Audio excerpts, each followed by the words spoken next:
Hey everyone, welcome back to my channel. If you're watching this in 2025 and frustrated by the "not eligible for sign up" error on Snapchat, you're not alone. This issue can pop up due to age restrictions, region blocks, or even a glitch in the app. But don't worry, I'm going to walk you through some simple, step-by-step fixes that should get you signed up in no time. Let's dive right in. First things first, make sure you're meeting Snapchat's basic requirements. Snapchat typically requires users to be at least 13 years old, but in some regions, it might be higher.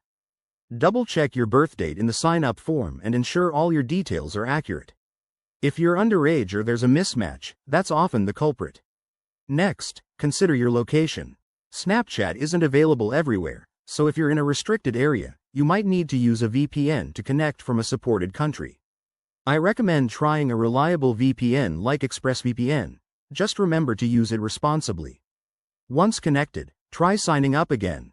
Now, let's tackle potential app issues. Update your Snapchat app to the latest version from your App Store.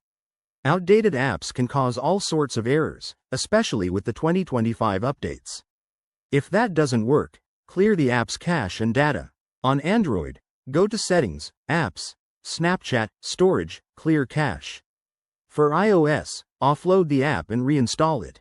If you're still stuck, try using a different device or browser. Sometimes, the problem is specific to your current setup. Also, ensure you're not using a number or email that's already associated with an existing account. Snapchat doesn't allow duplicates. As a last resort, reach out to Snapchat support. Head to their help center, submit a ticket, and provide details about the error. They might need to verify your information or resolve an account ban. There you have it.